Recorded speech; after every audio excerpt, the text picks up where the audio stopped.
Glenn launch, an exciting day for the more than 10,000 employees here at Blue Origin. You're getting a bird's eye view of Rocket Park here in Merritt Island, Florida, the home to our New Glenn manufacturing facility. And just miles from where we are here, New Glenn will be taking to the skies at Launch Complex 36. Inside our manufacturing facility, you can see that we've been a little busy adding additional hardware to our New Glenn program, but today is a special day where we get to put that hardware to good use.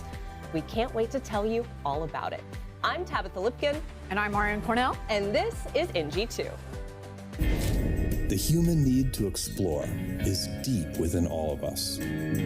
Our ancestors crossed mountain ranges, sailed open oceans to map new lands, and sought out the unknown, while always looking to the stars. We're curious, and now we're at a place where we can pioneer new horizons. Now is the time. Shepard has cleared the tower. Look at our beautiful Earth, you guys. To open the promise of space to all. Guys, we're doing it! And lay the way for generations to come. When our descendants look to the stars, they'll remember this time. When they reflect on where it started, they'll remember this place. And when they honor those first explorers who said, "Let's go," they'll remember these bold steps. We are Blue Origin. And this is just the beginning.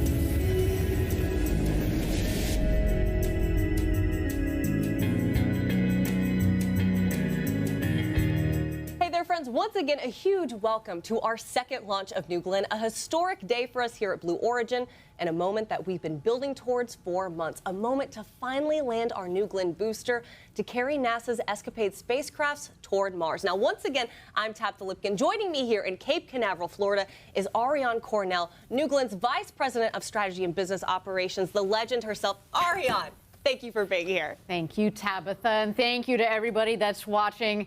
I've been here at Blue Origin more than 10 years, 11 years, and counting here, and it's just fantastic to be here. I've been waiting a long time for this day, and our launch window is opening up here. We've got about 42 minutes to go until launch, but we have about an hour and a half for this launch window to get this launch off. That's right, a little hour and a half to play with. Now, right now, you are seeing a live view of New Glenn out on the pad at Launch Complex 36. Now, what's interesting is right now, we are in the green zone, but we are tracking weather for launch at this moment in time. The first and second stage, by the way, are also both fueled. A lot happening. The pad is clear of all personnel. Our launch operations team is on console in Rocket Park. And our red team, Ariane?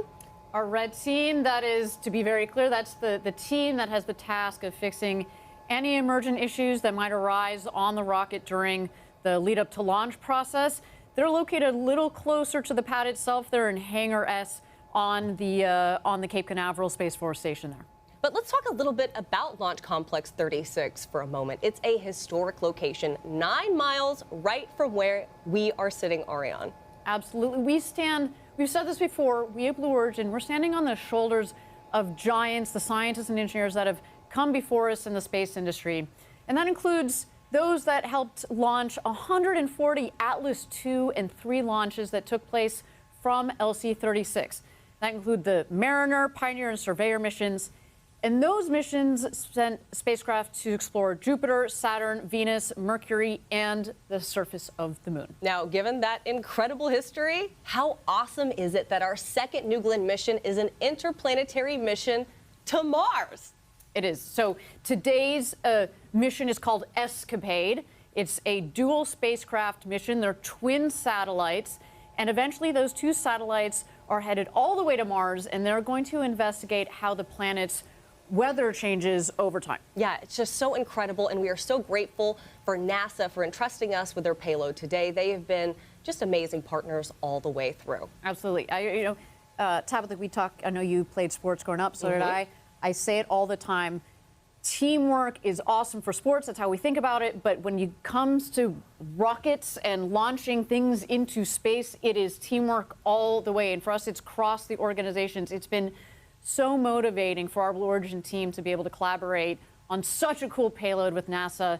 But that's the lead up, and the main event is still to come. That's been all the preparations, and it's only 39 minutes and 40 seconds to go until launch here. Unbelievable. Yes, teamwork makes the dream work, and we are continuing to take our steps towards our long-term vision of building a road to space for the benefit of Earth. We've got a lot, and I mean a lot, in store for you today. We're going to hear from a few special guests and get a behind-the-scenes look as our flight crew prepares New Glenn for liftoff.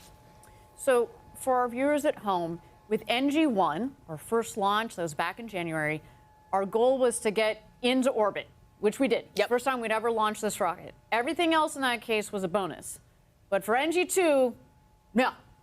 We've got two goals. Our first, and most importantly, is to deploy the payload, our customers, on the right trajectory to make sure it heads to Mars. The second is to land the booster, to land the first stage of New Glenn. That said, if we don't land the booster, that's okay. We have several more vehicles that are already going through production here behind us, which has been really fun. Literally, Tabitha, in just the last 4 days that we've been here, I have seen major changes on the various parts of the stages. So exciting news. Yeah, our factory floor is looking good. But right now, we want to take a moment to learn a little bit more about EscaPADE and how it will help scientists learn more about the atmosphere on Mars. Our friends over at NASA put together an awesome explainer on the importance of EscaPADE. Check it out. Mars, once a warm, watery world with a thick atmosphere. Now, a cold, arid landscape with its atmosphere thinned out. What caused this transformation? And how could this environment affect future Mars explorers? NASA's new EscaPADE mission aims to find out. The Escape and Plasma Acceleration and Dynamics Explorers mission will help us understand Mars's climate history using two spacecraft in orbit for the first time. EscaPADE gives us what you might call a stereo perspective, two different vantage points simultaneously. This will allow us to really make measurements we've never made before. The mission is studying the planet's real-time response to the solar wind, a relentless flow of particles from the sun that have stripped away the Martian atmosphere. EscaPADE's twin spacecraft fly in two different formations to see how Mars responds to the solar wind in both time and space. The first formation allows EscaPADE to observe rapid changes in the Martian atmosphere caused by sudden variations in the solar wind. When we have two spacecraft crossing those regions in quick succession, we can monitor how those regions vary on timescales as short as 2 minutes up to 30 minutes. In the second formation, EscaPADE will study both the solar wind and the upper atmosphere of Mars simultaneously for the very first time. We'll have one spacecraft in the solar wind so we can measure what's coming in, and then one spacecraft closer to Mars. This will help us understand the cause and effect of what's happening when space weather comes to Mars. EscaPADE will also help us prepare to send human explorers to the Red Planet. For example, EscaPADE will give scientists more details about Mars's upper atmosphere that future astronauts will use to send radio and navigation signals around the planet. EscaPADE's work could also help keep future Mars explorers safe. The atmospheres can provide a shield that protect humans and other assets on the surface from things like solar radiation or intergalactic radiation. So it's important for us to understand how the atmosphere is changing. NASA's heliophysics fleet is looking at the sun's influence. And with EscaPADE, we'll now have multi-point measurements at Mars, which will help us have a more comprehensive picture of what's happening throughout the solar system.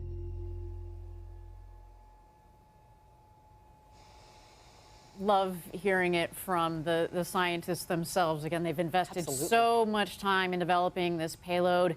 They are, it's in some ways it's like their baby as well. So this is a huge day for them. Thank you again to NASA for entrusting Blue Origin with these two satellites today. EscaPADE really is going to teach us so much about the atmosphere on Mars. It Hopefully we'll get to certainly go there is. one day. Yeah. You know, with this information, it's really, really important. And that's the plan. That's the plan they have for it. We have some cool interviews, like with the principal investigator of EscaPADE coming up. But right now, we've got to bring in the third member of our team. That's Eddie Seifert. Eddie, you are standing by. You are in a great spot for viewing the rocket launch. And you can see, of course, where we're sitting right behind you. Eddie, what's going on? Yeah, thanks, Tabitha. Thanks, Ariane, for the very warm welcome. I'm sitting on top of the parking garage at Rocket Park, joined by our fellow employees that work in the building right behind me. That building is where we have the heartbeat of New Glenn. Over 3,800 employees show up every day to shape metal and build the rocket that we see out on the launch pad today. By the way, that rocket is just down the horizon. We've got a clear view of it today, and it's going to be a great, great spot to watch the launch today. Eddie, I have to know, how are you feeling today? I'm feeling hyped is really the only word. Grateful to be here. And as I talk to our fellow employees here, we're just proud. We're proud of the work that they've done. We're proud that we can put our best foot forward today and that we're going to attempt something very ambitious today. We certainly are. Eddie, thank you so much. We look forward to checking back in with you again throughout the webcast. We're going to keep an eye on that cloud that's lingering over you. We might have to get Eddie an umbrella. Yeah. Out there. All right, at L-33 minutes, let's chat about New Glenn and what makes it such a special and unique vehicle, Ariane. Give us a sense. Let's start out with the size, because it's got some incredible and important features. Yeah, it's a very, very large rocket. For those that have followed our webcasts before, we've had quite a few New Shepard webcasts. New Shepard is about 60 feet tall when you put the capsule on top of it. New Glenn is massive. It's 320 feet tall. Wow. So that's 5 times the height. It's just about over 100 meters. And it's even taller than the Statue of Liberty. So it's kind of like you take the Statue of Liberty, you add another 50 feet on top of it, slap a couple of BE-4 engines, and that's basically what we're launching It's tall enough to base jump off of, although I don't have permission to do that just yet. You and I actually got to go out there and stand next to it. I mean, I felt like I was an ant. I kind of wish we had some people out there so we could give you some perspective. Oh, there we are. I'm glad we got some video. No, but because it is just so large. Unless it's good that you have you got there for some perspective, but we're still a bit far away from it. But that's all to say that it is so large, and that's on purpose, obviously, right? We want to be able to put very large payloads on top of the rocket. It has this ability to take a lot of mass and a lot of large things from a dimensional perspective up into space. So what you see here is New Glenn is a 2-stage rocket. For those of you that are not space nerds like us, basically a stage in a rocket is just a rocket. So when you say it's 2 stages, we've stacked one stage on top of the other. So stage 1, GS1, is the one on the bottom. It's fully reusable. We also call it the booster. The booster will lift off and push the second stage up. Once the 2 stages separate, the booster will make a flip, and then it will come back to land on Earth. And it's landing on a platform that is currently about 375 miles or so offshore to the east. Underway, the landing platform is called the Jacklyn. And there's a live look, yeah. There she is, beautiful. Looks nice out there. It's beautiful, but Tabitha, it's missing something. It is. It certainly is missing something. Wouldn't that look nicer with a landed booster on top of it? You're right. I think it would. Just saying. But that's the rocket at the core of the rocket. Let's talk about the heart of the rocket. This is my favorite thing to talk about, and that is the engines. Now, in my mind originally, I always thought you built the rocket and then you slap an engine on it. Oh, no. No. You build a rocket around the engines. Yeah. You basically start with, like, how much mass do I want to take to orbit? Therefore, how much power do I need? And that's when you focus on the engines. And then you build the rest of the rocket around it. So the first stage, the first rocket, again, 2-stage rockets, like stacking 2 rockets. The first stage is powered by 7 BE-4 engines. Blue engine 4. It Of course, it's because we built a sequence of these. We've built in-house capabilities to design and build rocket engines. And we build the engines down in our Huntsville, Alabama factory, and each one of these things is massive. It generates 550,000 pounds of thrust. And to, again, give our space nerds, our Blue Origin groupies at home some perspective, New Shepard has 110,000 pounds of thrust at liftoff. Each of those engines has 550,000. Wait, hold on a second. Time out. Oh, wait, we got a shot of the beach there. People enjoying the beach and ready to watch a launch. Do you think these people know what's about to happen? Like that they're like, is this an earthquake? No. There's a rocket in the distance. Yeah, they're like, oh, what is that? So anyway, okay, so we have 7 BE-4 engines. We got 7 BE-4 engines. So each one of those engines, 550,000 pounds of thrust, 5 times what New Shepard has, and then we multiply that by 7. At the base, you see a live, beautiful shot of the base of the rocket. 3.85 million pounds of thrust is what this rocket is going to have on liftoff. So that is the first stage. Let's go on to the second stage. The second stage has 2 BE-3U engines, liquid oxygen, liquid hydrogen on those engines. And the thing that makes those engines different from these engines that you're looking at is the fact that they are throttleable. Like a jet engine, we can power up, we can also smoothly power back. The other thing is that they're built to operate in space. It's difficult, it's hard, it's different in the sense that you're operating in a vacuum. It means that there's no oxygen, there's no air pressure, it's really cold up there, so you have to change how you tweak the engineering of the engine. So we should also note that we've got a lot of experience with these types of engines. It's very similar to what flies on New Shepard. So we've got over a decade of experience with operating liquid hydrogen, which is a big deal. But that's just one of the many ties between the two programs. We like to show off how they're tied together because that's on purpose. Certainly. And we also have to talk about something, which is we have a new leader at the helm of New Glenn. We do. Jordan Charles. He's my new boss. He's the new head of New Glenn. He joined Blue Origin 8 years ago and has successfully led the GS1 team, the team that does the first stage of New Glenn for 3 of those 8 years.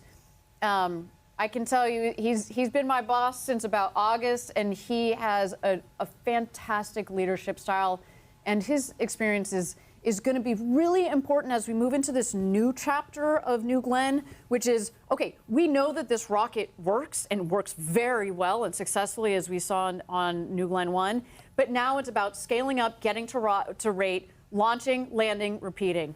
Certainly it is, and it's so great to have Jordan leading this program. Now, for today, we also have these 2 primary objectives for New Glenn. The first, of course, to safely deploy the EscaPADE payload and deliver for our customers.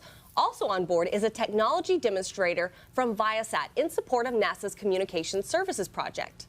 That's right, and our second objective, we're taking our second attempt at landing the booster for the first time. And I'm warning you, Tabitha, if this happens, I will lose my mind on the desk. Girl. I am so warning everybody here on set. It's going to happen.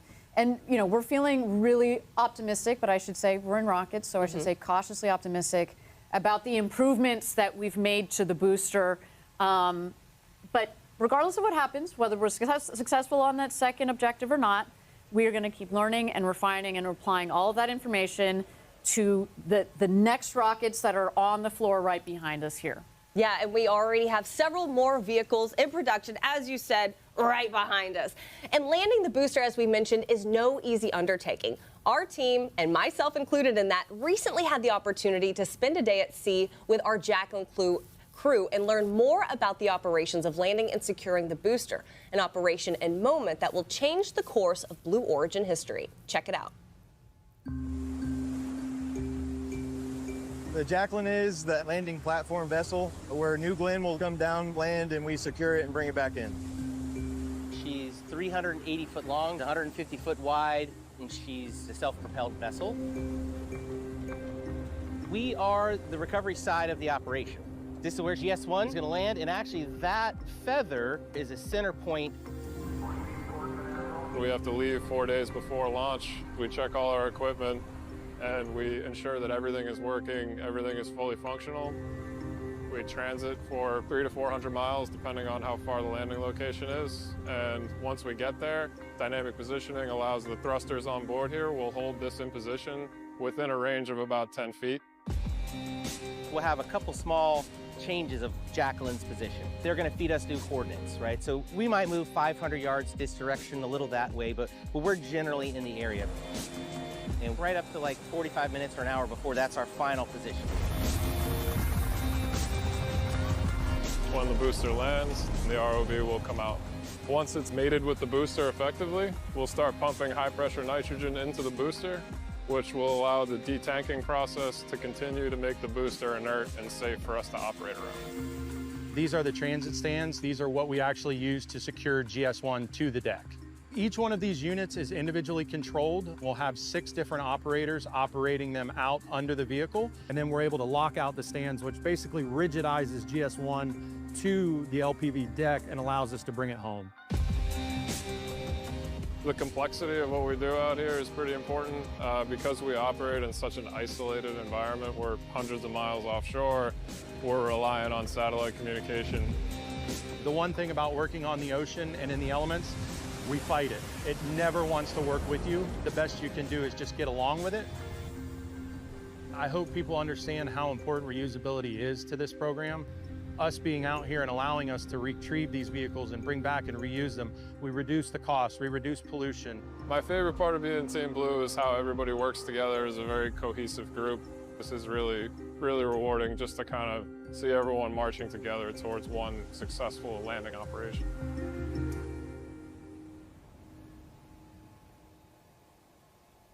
And Ariane, we've got a live look there of the Jacklyn. Such an honor to be able to go out on that barge. But a thing to note that the entire team there is like a family. They are eating, sleeping, playing a few card games, and working together, sometimes for more than a week at a time. Now, they've been running these simulations for months leading up to NG2, and we're all hopeful today that they finally get to put all that preparation into good action, you know? Exactly, and that plays into the 2 primary objectives of this launch. Wait, hold on. We have someone who's just come into the studio. Oh, I yes. hope it's okay. Dr. Fox, Dr. Nikki Fox, yes. Hey, do you think you could come over here just for a second? Hi. Hi. Sorry. I hope it's not a surprise to bring you onto the webcast. No, I'm glad to be here. It's just such an exciting day. It is. So how are you feeling about today? What are you doing here? Oh, well, I'm working on console, working with the team, super excited. It is just an amazing day. We've waited a long time for this. You know, this is for us such a day of firsts. First NASA science mission on a new Glenn, first heliophysics mission going to Mars, first interplanetary spacecraft for Rocket Labs. All of these really amazing things. And for me, the excitement is it's really the first mission that we are going to launch for Artemis to be able to start getting ready to protect our crews when they go to Mars. Super excited about Artemis 2 next year, launching to the moon, and then NASA Science, we are eyes on Mars. Oh, we're all eyes on EscaPADE and Mars today, aren't we? Amazing. Isn't this nice that I believe your background is in heliophysics? How do you feel about going to Mars? Like, we're mixing it up in the solar system for you. Well, I will tell you, for heliophysics, the moment you leave the Earth's atmosphere, you're traveling in my neighborhood. That's fair. Right? Heliophysics goes all the way from the center of the sun to the very outer edge of our solar system. So I actually was one of the, I got to select this mission, so could not be more excited to be here with my amazing heliophysics team getting ready to launch this mission. And especially given the advanced space has made this extraordinary trajectory that the 2 spacecraft are going to fly around L2, but also for again the first in your time neighborhood. ever. First time ever, and it actually unlocks a lot of possibilities for us thinking about Mars going forward, because now maybe we're not stuck with these Mars launch windows. Exactly. Right. So it's such a fantastic day. Cool. And really briefly, like, can you explain that for our viewers? Because what we're doing is we're kind of doing it in the middle period where we normally wouldn't send something to Mars, but we're going to sit it and let it wait. So explain that. We are. So we don't have to wait another basically 13 months for Mars to get exactly in the right place and then launch.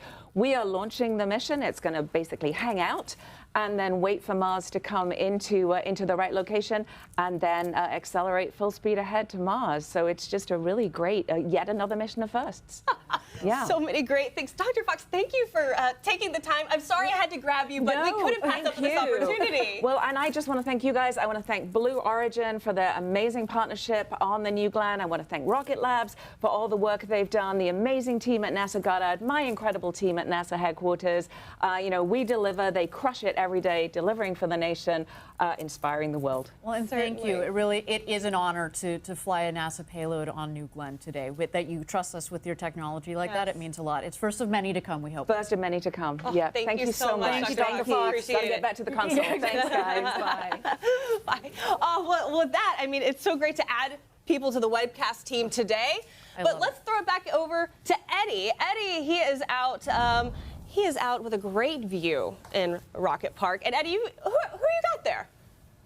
Yeah, hey Tabitha, hey Ariane. We know going to space is a team effort, and I've got one of those key teammates with me today. This is Tim Fisher, one of the chief engineers of Blue Moon, and behind us is Lunar Plant 1 that has 2.5 million square feet. Well, it brings our Rocket Park facilities to 2.5 million square feet of production space.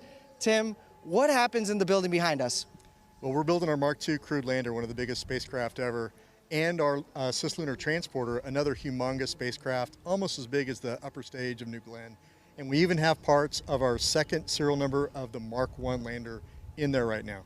No, it's very exciting what this team gets to do on a daily basis, helping NASA, helping Blue return to the moon, this time to stay. Tim, what makes our lunar lander so special? Well, we're here for reusability and sustainability. We've chosen a lander architecture that someday we can refuel and reuse and go back and forth to the moon several times with the same lander. This is exciting, right? This is the stuff of science fiction, and Tim and his team are making it happen. And soon, right? Tell us about Mark I. What is that about? So Mark I is our Pathfinder. It's using a lot of the same technologies. It's a hydrogen-oxygen lunar lander, and we are aiming it for the moon this spring, and it's going to prove out a lot of the technologies we need to get the crewed lander. Tabitha, Ariane, I'm excited to return to the moon, this time to stay. What else can we answer here? I love it. Hey, Eddie, I mean, you saw in the video, we had some B-roll playing back there. You can see with the cars for scale. And the massive building. Can you talk a little bit about why it's so big? I mean, our lunar landers, you know, are not necessarily going to be that big. Why does the building need to be that big? Yeah, no, Tim and I were just talking about this, right? The Mark II crew lander that will be ready soon, it stands over 16 meters tall. So you have to encapsulate that in the very large New Glenn fairing, and that happens in the building behind us. So then we can send that payload fairing to the integration facility at LC-36 and get it ready to New Glenn and launch it to the moon. Fantastic. I should note, Tabitha, that there's the co-location component of this is so important from a production and ease and operation standpoint. I should also say that's one of the reasons why we built our rocket factory here in Florida. We're the first company organization to build rockets that they then launch out of here also in Florida.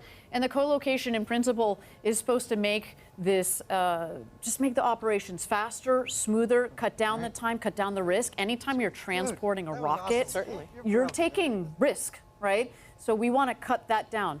It's cutting down on the risk, cutting down on the operations. But what is also nice is that the team that's going to be building the lunar the lunar payload and our lunar landers out here get the opportunity to come walk, you know, a couple hundred feet down the road and then come and talk to the engineers that are here building New Glenn. So the co-location, you know, we do have several locations around the U.S., but by now, in terms of number of people and programs and things, Florida is starting to become a little bit more, let's say, the center of our operational gravity, if you will. And so we're so fortunate that we decided to create such a large campus here in Florida to then be able to add, as appropriate, the other programs, not just the New Glenn program. Right, certainly continuing to build in many ways, and of course, build the road to space for the benefit of Earth. Yes. Well, if you are just joining us, I wanted to let you guys know you've got a live look there from Huntsville. everyone is getting so pumped up for NG2. But right now, we are at L minus 48 minutes, about 45 seconds. You might be like, wait a minute, I thought we were a little closer to launch than that. Well, that is because we do have a reset of the clock to allow for weather conditions to clear for launch. That is Kent Washington. Go Kent, losing it. Oh, yeah. I like the guy with the flag. I like whoever's job it is, make sure they're the hype man with the flag. That is Doug Gross. He is, I want to say, first couple dozen of employees. Really? That man has been here. He's a legend at our company. So if we've given him flag bearer, he's earned that honor. Hype man for today. Such an exciting day for all of us here at Blue Origin. But right now, we're going to take a moment. We're going to throw it right over to this beautiful rocket. Let you sit with it there on the pad as we are continuing the process for NG2.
All right, welcome back. You are currently watching the broadcast of NG2. We're at L minus 44 minutes and 50 seconds, and I've got to throw it out to our very own Eddie Seifert, who is with employees at Rocket Park. They are pumped. We are pumped. Eddie, bring it to us. What's going on out there? I mean, what can I say? This is hype. This crew, they've committed to be louder than before. This is the heartbeat of New Glenn. These people here, these teammates of ours, they're the ones that build BE4. They're the ones that build New Glenn GS1, GS2, that put EscaPADE on top of that rocket, and they're here to see a launch. Who's ready for a launch?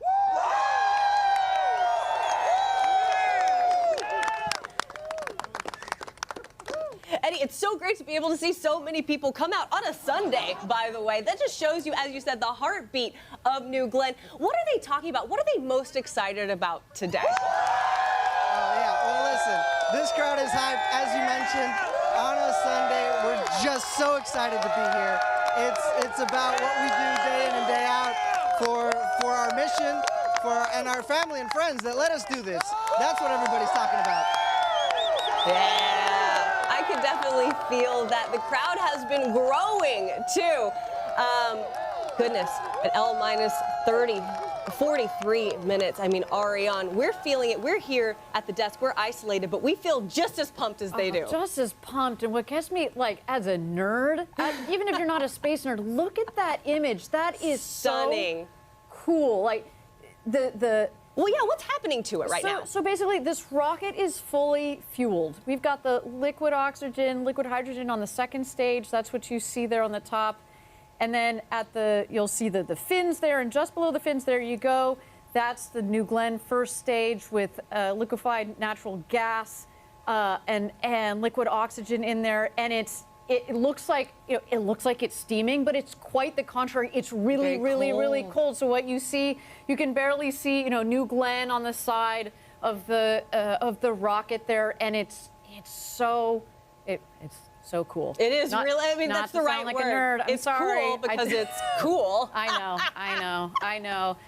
I had kids, but like my husband, I'm popping out dad jokes. It's really awful. It happens. But anyway, it is, the rocket is looking really, really good. I should say, Tabitha, the team has been working so hard over the last couple of days to get that rocket ready. And in particular, we learned so much on NG1. So much. This is the first time you do something, okay, like you design it one way, but you don't really see how things are going to click and connect physically on the rocket, but also from a team perspective, from an operational perspective, until you do it. And so we learned so much on NG1, and to see the speed and the improvement on NG2 has been amazing. Last week, so I was down here last week for what we call integrated hot fire. So what we do is we stack the rocket, looked exactly like this. We hold down the rocket and we fire the 7 BE4 engines. There you see the base of the rocket, those 7 BE4 engines. Super powerful. Just to make sure that everything is flowing and working right. And we rolled out the rocket one evening and we hot fired the rocket the next evening. That took us several attempts the first time we did this.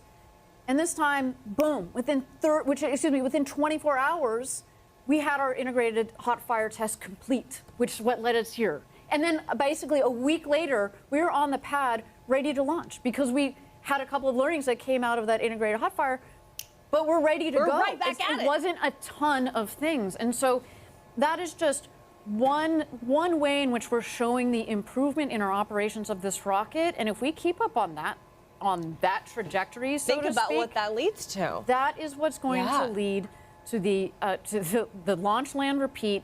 And that's why today is so important for everybody at home. We're objective number one, putting this rocket into space to put our customer, our NASA EscaPADE mission into space. Objective number two is to get that first stage, the booster, to land on the ship downrange, because we need to learn from the landed booster to be able to do the refurbishment, because this rocket is reusable, because we're going to bring down the cost of access to space through that reusability. But exactly. Look at that. But just taking a moment to sit with the rocket, let's actually toss it back over to the rocket on the pad. Again, you are watching the webcast of NG2. I'm getting chills.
I mean, Ariane, New Glenn looks fantastic right now. It is almost peaceful, heavenly-like looking, especially with the clouds. I know that we're in a weather hold right now, but it looks really nice. It's beautiful.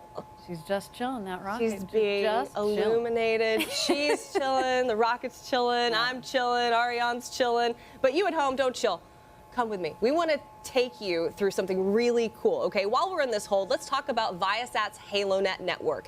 Now, the commercial communication system supporting NASA's shift to next-generation space relay services is actually a part of today's mission as well. That's right. So the same technology featured here is being demonstrated on today's New Glenn flight to relay launch telemetry in real time.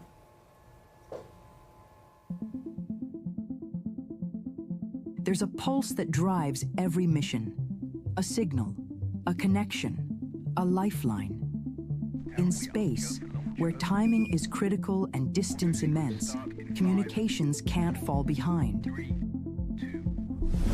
From liftoff to orbit and throughout the mission lifecycle, HaloNet enables real-time, continuous, and on-demand telemetry, tracking, and control over secure L-band links, providing resilient connectivity with or without local ground infrastructure. In orbit, HaloNet provides high-throughput, low-latency data relay over secure satellite links, designed for global operations with roaming support that keeps you connected throughout the mission. When near real-time access to data is essential, HaloNet's global ground station network ensures direct-to-Earth connectivity, delivering rapid downlink around the world. And when your mission takes you off the grid, HaloNet includes a portable, field-deployable command and control platform, a self-contained mobile gateway that extends connectivity into remote or unpredictable environments, enabling continuous operations.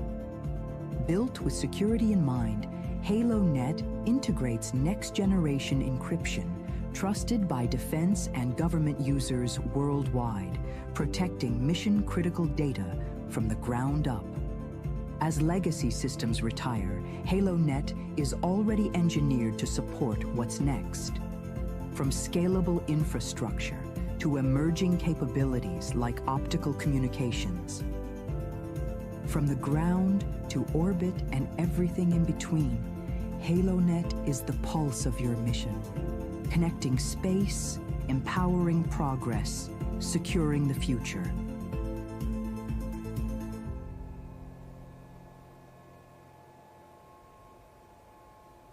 So you saw Viasat. We haven't.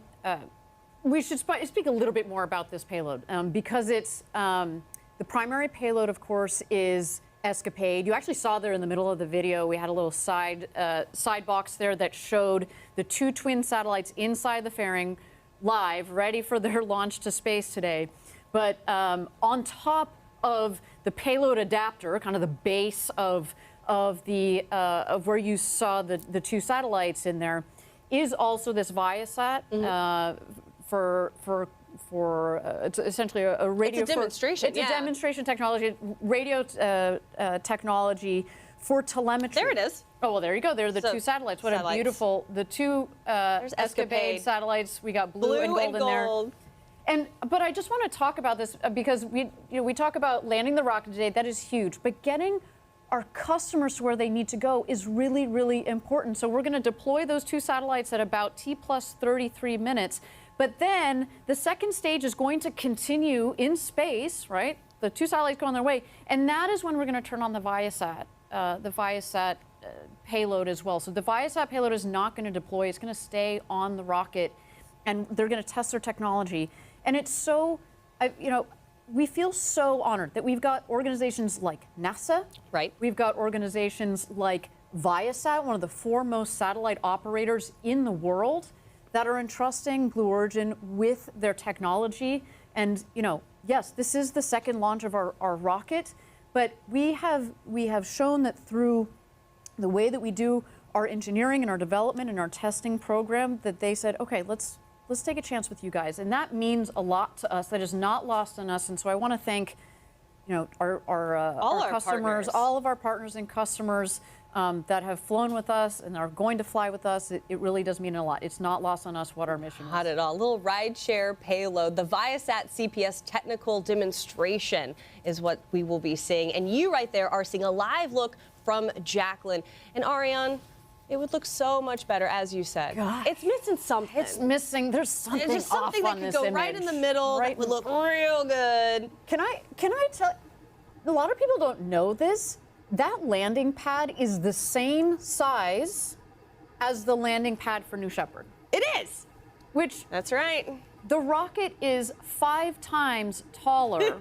Just think you scale something up 5 times, and we're going to land. To be fair, that's all stacked together. But it's still 7 meters in diameter, and the first stage is massive in its own right. It's still like landing a building, but it's on the same circumference as New Shepard. It is a moment that I know we're all kind of on this edge of our seats waiting for. I certainly am. We've been building up to this moment for months, and then technically for years if we look at how much time it has taken from the start of this company. 25 years ago, we just had our 25th anniversary, and something really interesting, Ariane, 10 years to the month and almost to the day is when we landed the New Shepard booster. Yes, it was, and I don't want to be misquoted. I think it was November 15th. It'd be off by a day or two. That's all right. No one's holding you to it. But it was of 2015. Yeah. When we landed New Shepard for the first time, and that was the first time any organization had ever landed a booster that had gone to space before. And I had the honor of being down there. The organization looked a little different than it does today. We had a couple hundred employees. We're now over 10,000 employees. Yeah. We basically had Kent and we had West Texas, and that's it. And there was a group of, I don't know, maybe like 15 of us, a dozen of us on this back porch. Of course, there was mission control. And it was the second time we had attempted this, similar to, there are a lot of parallels. Similar to New Glenn, we had a beautiful first launch, but if it were an expendable rocket, it had been a perfect first launch. We didn't land the booster the way we wanted to, and on the second launch, we launched it, and it came back, and Tabitha got, this is like ingrained, like just burnt in my memory, is this rocket came down, and we heard on this handheld radio, you know, the engines, like drag brakes deploy. Engine relay, and people are just like losing it. Holding their breath. And you see in the distance, because for New Shepard, you're a couple miles away, and it kicked up all this dust, and then we heard touchdown. And there you go. See, you see our happy engineers? It was like that. We just lost our minds. And I am sure that today, when this rocket comes down and does the same thing, it will be like that, but also as we have scaled up, everything gets scaled up, all the energy, it will be over 10,000 employees losing their mind. Is that man wearing a kilt? There's no judgment here. This is awesome. I love more it. kilts. I love it. Hashtag more kilts. But one thing is, you know, we have built this company for a lot of things, and another big piece of it is customer focus. Yes. I got the chance to talk to Dave Limp about this yesterday. It's such an important part of everything we do, and it really ties into something else that we have, and that is our Mars Telecommunications Orbiter, or MTO. And let's kind of dive into this for a little bit. So current communications spacecraft at Mars, they're aging, and we need to make sure that we have new and robust capabilities out there that can kind of support not just our existing rovers and instruments doing groundbreaking work on the Martian surface, but also to lay the groundwork for more science and even more human missions. Well, the first human mission and all those beyond that. Exactly. And our Mars Telecommunications Orbiter is based on existing blue ring vehicle, and it provides high rate communications, but also does much more in a single spacecraft. Yeah, in addition to communications, our Blue Ring MTO could also fly exciting science payloads and technology demonstrations. For example, flying a synthetic aperture radar on Blue Ring MTO will help us find the ice on Mars, which will inform future landing sites for human missions. So take a look at our Mars Telecommunications Orbiter.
Tabitha, that concept is really cool. I also want to warn you, I am very biased. Because Tell me why, Ariane. Say more. Why are you biased? So about 6 months ago, I took my current role, but prior to that, I had the honor. Oh, hold on. Just to note, well, we have rain out there on the pad. But this is Florida. If you don't like the weather, just wait 10 minutes. Well, exactly. So but now you guys know why we were waiting for a little bit. We saw this coming, so we're just holding here and added a little bit more time to the clock, and that's why we're still holding about 24 minutes and 50 seconds to go until launch. We're going to wait for this to pass. But as I was mentioning, prior to taking this current role, I had the honor of being deputy in charge of our in-space systems business unit that is building Blue Ring. And Blue Ring has this ability to take up to 13 payloads and then deploy them, but then also act as the comms relay, also do edge computing in space. So basically, you know, in a very simplified way of talking about it, it's kind of like a mission in a box. You can take that whole constellation, send it to Mars, deploy the satellites, and then use the Blue Ring itself, which did its first job as transporting, to then be the communications relay back to Earth. And the more power you have in that comms capability, the faster you're going to get the data and the communications. Right now, one of the biggest issues is that Mars is so far away. And so like there's this huge delay. The better the comms you can have, the better we're setting up, as you were mentioning before, you know, future, not just the science that needs to happen to prep us for our future missions to Mars for, let's say, robotic landers and things like that, but also for people to go to Mars one day. So we're really excited about the prospect of this mission and what we can do, again, for our customer here at NASA as they think about future exploration missions. Yeah, it's so exciting to hear just about everything that is happening. Again, you are watching the webcast for NG2. We're at L-minus 23 minutes and about 20 seconds. Let's toss it back over to New Glenn on the pad. That booster, so appropriately named, Never Tell Me the Odds, looking nice and cool.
Well, Ariane, right now you and I, we're sitting here at the desk. We were looking at this beautiful image of New Glenn on the pad. But yesterday, you and I actually got to go out to the pad. We had some time to look at NG2 in all glory.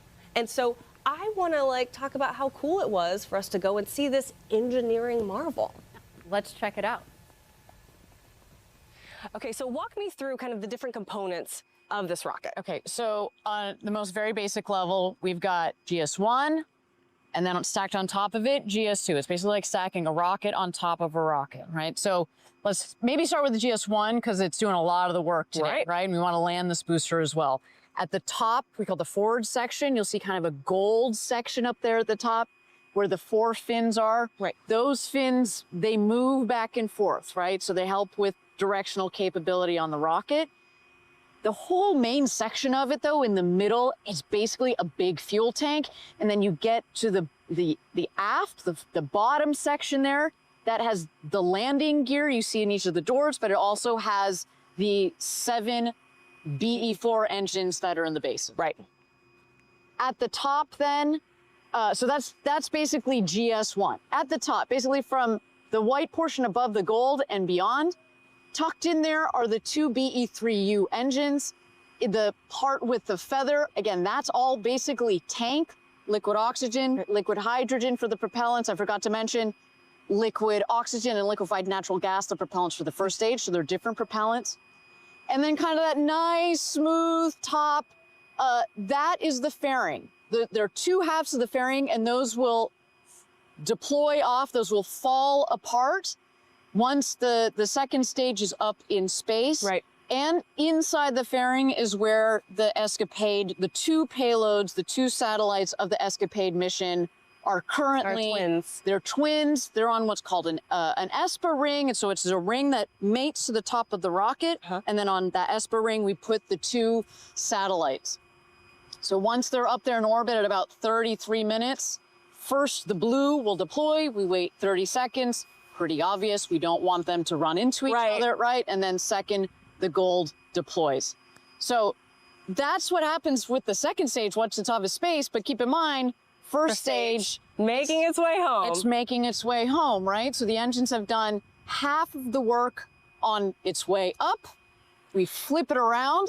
We start a burn that slows the rocket. Right. We then use the strakes, or they're basically our wings at the base of the rocket. It helps with what we call cross range. So we basically can effectively fly the rocket, and then it lands on the Jacklyn platform just in the last couple minutes or less even. We have 3 of the 7 engines that relight, and then finally just the final engine that lights. You don't need all of the power, all the engines, because you're landing what is effectively an empty fuel tank. And something the size of a skyscraper. Something that's the size of a skyscraper. So you do need power, obviously, but not as much, obviously, as when it starts. And then it should come for a nice soft landing on the Jacklyn.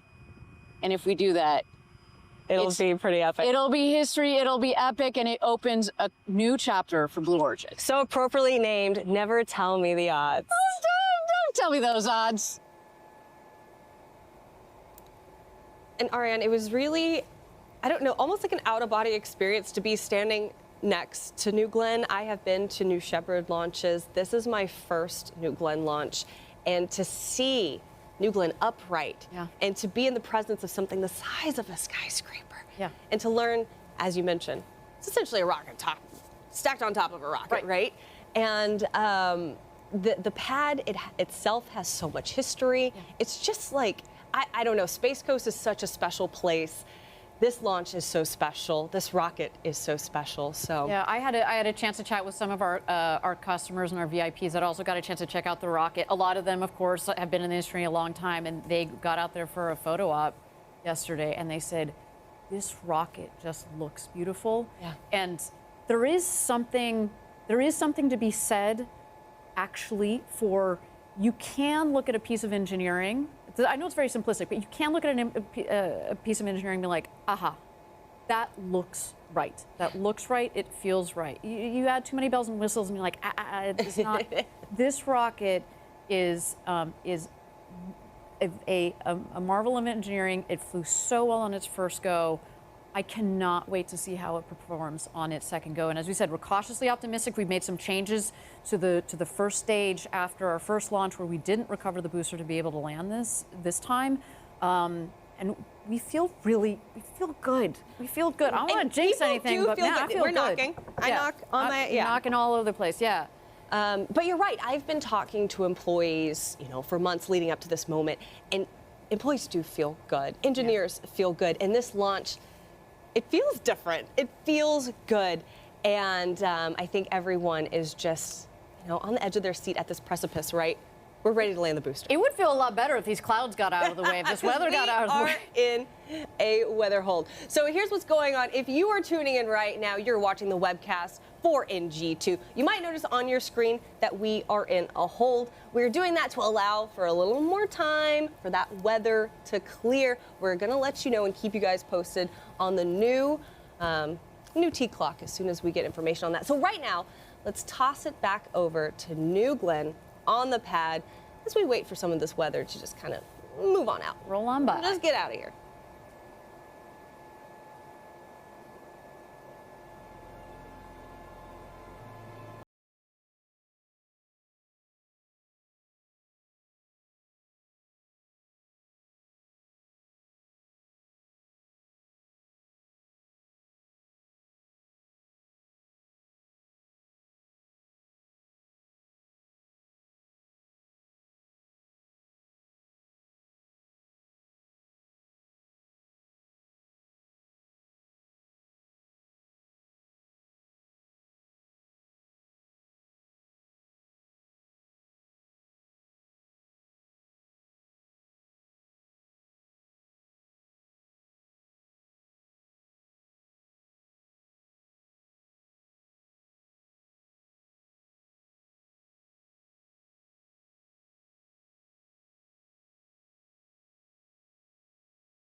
All right, friends, you are watching the webcast of NG2. We are currently in a hold at about L-minus 20 minutes. But in the meantime, here's something we love to do here. We love our jobs here, and we also love inspiring others. We want to inspire a few more of you also at home with our nonprofit Club for the Future. Club has the mission to inspire and mobilize future generations to pursue careers in STEAM. That's science, technology, engineering, arts, and math, all for the benefit of Earth. I am the A in STEAM.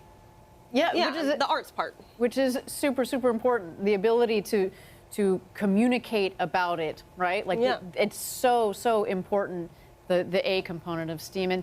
But as part of the Club for the Future program, one of the cool opportunities that we give is we allow students to send postcards to space and back via New Shepard. And we also provide online STEAM-based lesson plans that are free for students and teachers to use. And then so that everybody can get a piece of the action. That's right. Even easier is that we have these digital postcard, this drawing tool that you can go online and anybody can send that art to space. So for more information, if that sounds cool to you, just go to clubforfuture.org. That's right. That's clubforfuture.org.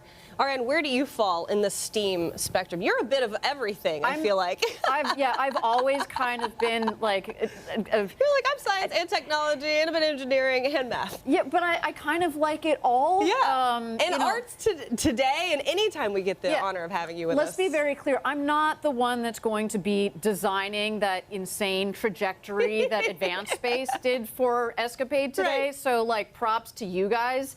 But I love every part of space and all that goes into it, and clearly the A part of it is also incredibly important. It's neat to have such a cool team of all of the great letters that work together. And Jeff himself has said that it is this generation's job to build a road to space so that future generations can unleash their creativity. Check it out.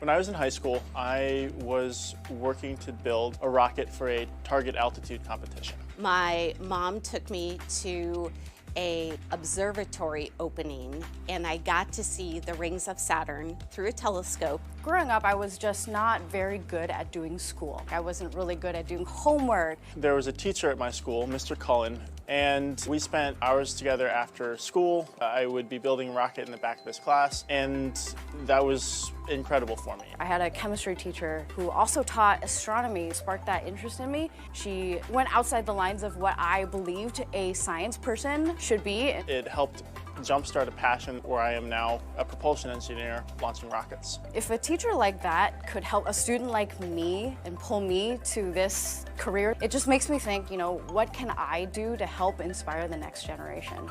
And that was life-changing for me. And that's what Club for the Future is really all about. Club for the Future!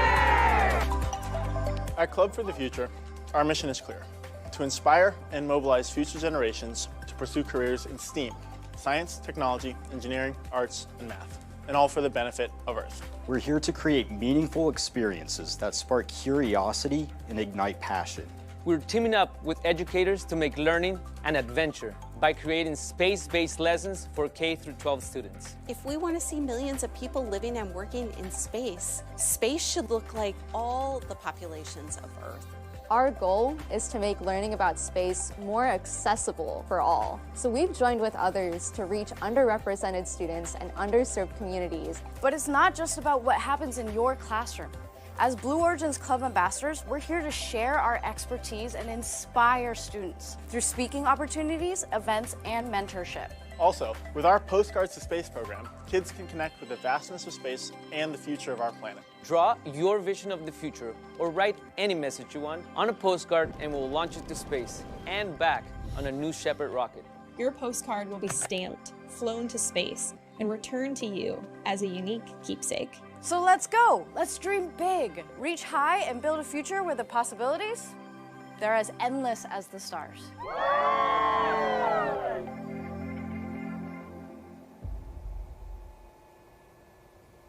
Love Club for the Future, and you saw those really excited employees out there. Yeah. There they are, losing it. That's right, Team Blue. Looks like, I think this is our team in Huntsville. There's our team in Kent, coming in on a Sunday to cheer on their rocket. Woo! You see, I want to cheer with them. I want to be there. If we land this rocket today, they're gonna go nuts. This is cheering. We may not even be able to show it. There's a team out here in Florida. You see, They're on top of the garage just right next to us. They've got the best view for this launch. There's our team. They are ready to rock and roll. I love it. I absolutely love it. The team at Blue. There they go. You're on TV. Let's go. We're waiting too. We understand. We're waiting on that weather hold to lift. Everyone's excited, but the time is coming. Where our team is they're still working on the situation with the weather and assessing the weather conditions out there, but otherwise speaking, the team and the rocket are ready to go. It looks beautiful. Yeah. Looks beautiful. And I think what you were saying is, employees are so excited, and they're also very involved in community, and they're involved in schools, and Club for the Future gives us that opportunity. Yeah, and it's not an accident in the sense that, our vision is millions of people living and working in space for the benefit of Earth. That's right. Right? For all of Earth. For all of Earth. And we need to, 3 steps to that. We got to reduce the cost of accessing space. Number 1. We need to figure out then how to go to space and take advantage of the resources that are out there to make life on Earth better. And the third key part of that is inspiring the next generation, because this is not a project that is done in 6 months. This is not building an app, right? Like this is forever. Decadal, generational type of work. And if we don't have a strong next generation to pass the baton to, that is super excited and is trained and is motivated to do so, then what are we doing? Knowledge is power. It fades if you don't pass that baton on. And so that's why at Blue we've made it a core part of what we do. And what I don't use like the big, we Blue Origin, but literally as individuals, there are so many of us that we call club ambassadors that go I'm one of them. Yeah, I'm You're also one of them. Go and speak about space on behalf of Blue, but arguably on behalf of the industry, because that is such a critical component of what we do. So props to the actual group within Blue Origin, our Club for the Future team. Heather and Lucas and Kristen, they love to reach out, and we love to help them out anytime. Recently, I even had the opportunity to speak to a group of students in India. Oh, I love it. I had just gone to India last year, and the fact I was able then to turn around and talk to them and relate not only my travels to India to what we're doing in the space industry here and what we're doing at Blue, I mean, it really brings a tear to my eye, because it's so cool to be able to make those connections. So you could tell we love Club for the Future. We love inspiring the next generation, and we love inspiring you too at home. But if you're just joining us, this is the webcast for NG2. We've got a live look on the right side of your screen of Jacklyn. Would look a lot better once that booster goes up, and we maybe set it down right where that feather is. That looks like a good spot right there. And then, of course, on the left-hand side, you have New Glenn on the pad ready to go. But let's talk about the flight profile overall. While we're in this hold, we're in a weather hold right now, we made a really cool video that dives a little bit deeper on the entire flight profile of New Glenn. So check it out. New Glenn lifts off from Launch Complex 36 on Cape Canaveral. 7 BE-4 engines will ignite and propel the rocket upward with over 3.8 million pounds of thrust, or roughly 17,000 kilonewtons. The vehicle will quickly reach supersonic speeds as it climbs through the atmosphere. As the rocket ascends, it will encounter maximum aerodynamic pressure, known as max Q, at around 40,000 feet, or 12 kilometers. This is the point at which the stress on the vehicle is at its highest.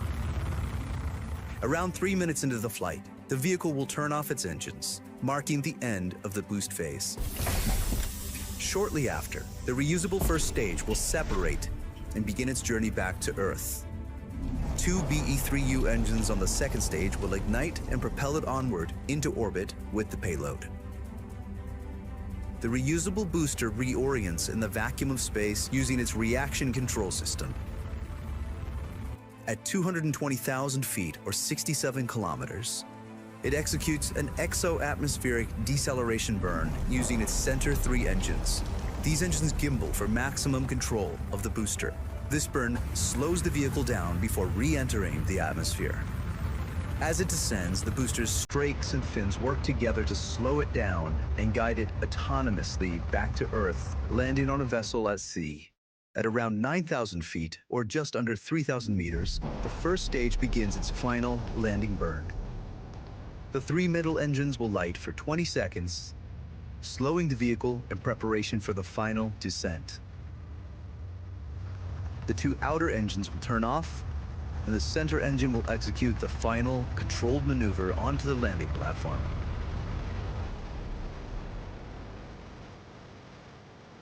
The vessel will return to Cape Canaveral to prepare for its next mission. Meanwhile, in space, the second stage will continue to power the payload towards its final orbit. At around 400,000 feet or 120 kilometers, the payload fairings will jettison. New Glenn will deliver an unprecedented range of payloads. Large satellites, dual payloads, orbital vehicles, large constellation dispensers, even moon landers destined to establish permanent human presence on the moon. Once it arrives at its insertion location, the payload will separate from New Glenn's second stage. This is New Glenn. This is how we will build a road to space.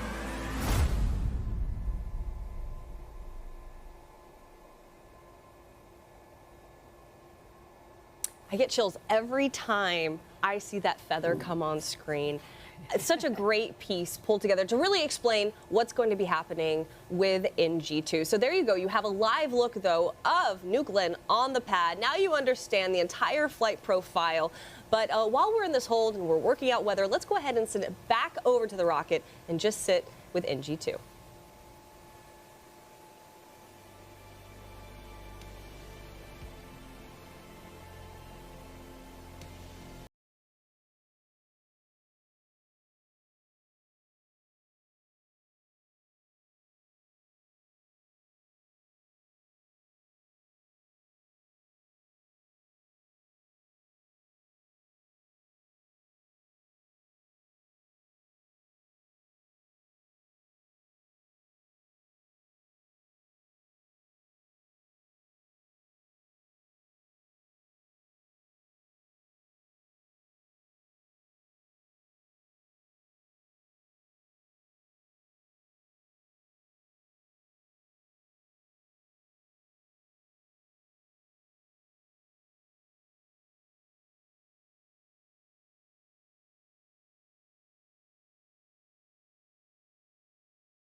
All right, friends, you are watching the webcast for NG2. We are currently in a hold at about the L-20-minute mark. And I got an update for you guys.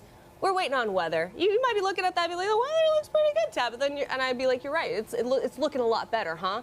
Well, we're also chasing some boats out of the way. Boats. There are some boats that are essentially being told, hey, you're in our flight path. You got to get out of here. They should have known that to begin with. But that's just one of the other things that you deal with when you deal with rocket launches. Tabitha, I'm gonna try to see the silver lining in this, or I'm gonna try to be the ever optimist that I am. Last time we had this launch, we also had an errant boat in our in our flight path, and we had a pretty spectacular launch. And we put our payload, got to orbit, we filled our objective.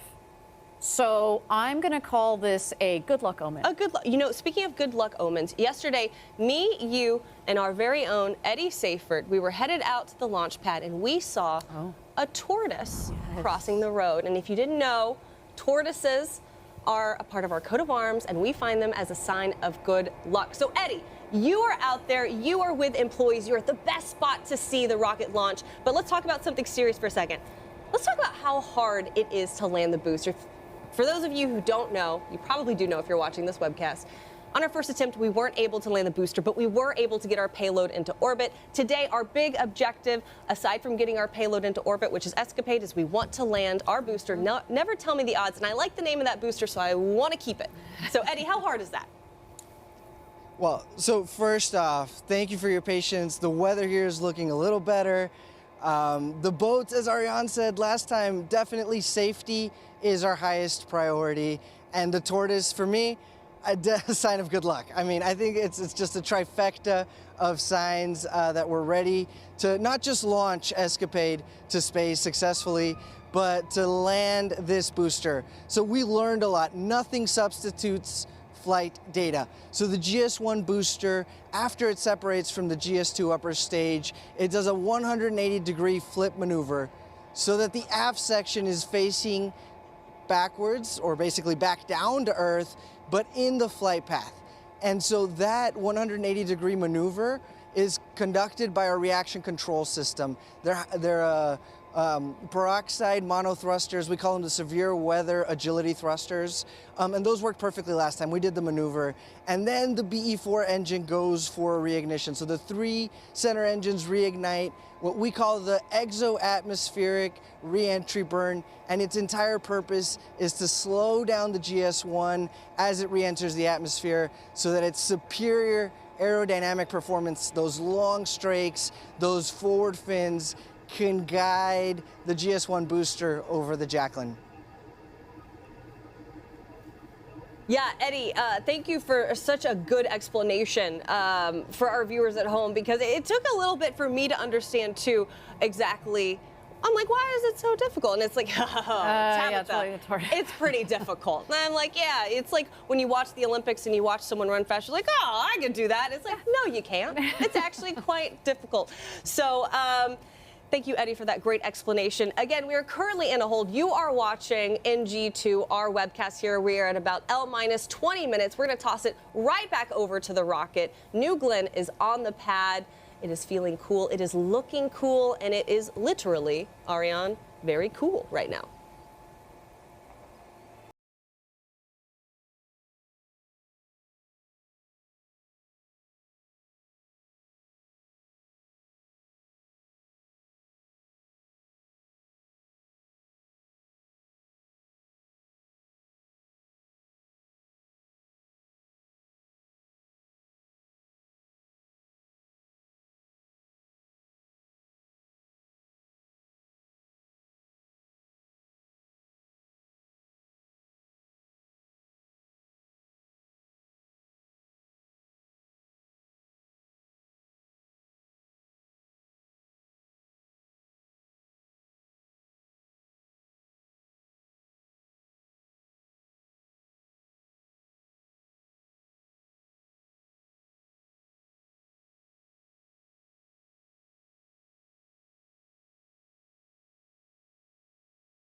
All right, friends, you are watching the webcast for NG2 right now. You can see New Glenn out there on the pad. But an important part of what's happening today with New Glenn is we are sending EscaPADE to Mars. And I got the extreme privilege, the honor, if you will, to talk to the principal investigator of EscaPADE, Dr. Rob Lillis. Check it out.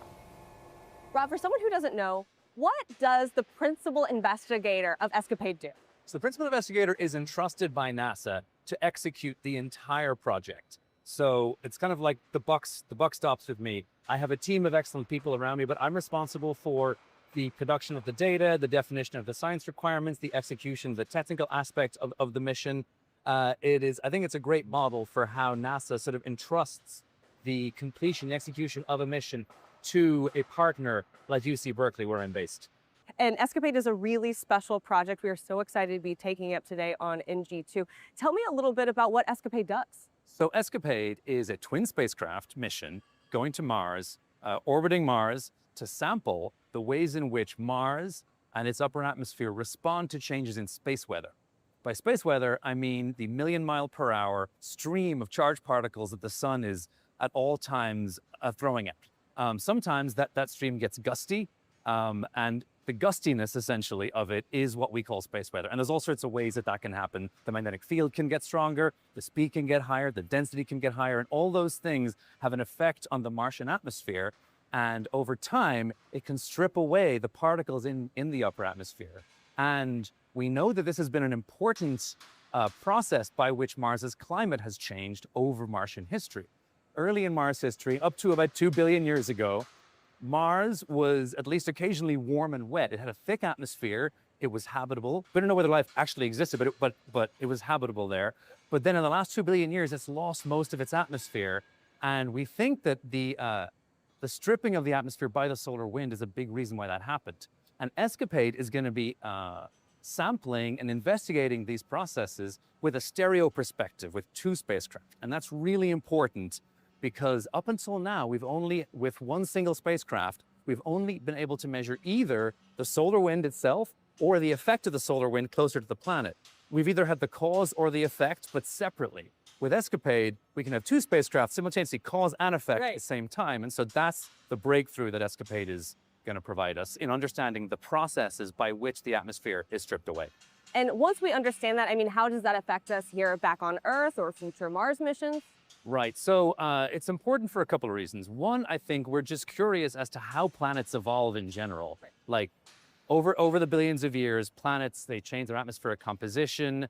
They're more volcanically active, and that can affect the atmosphere too. And so this is an important piece, isn't the only piece, of course, but it's an important piece of the puzzle of Mars climate evolution. And that's interesting just because we love to explore as humans. But it's also important because space weather can have a practical effect on robotic spacecraft that we send to Mars future and also humans when they explore Mars.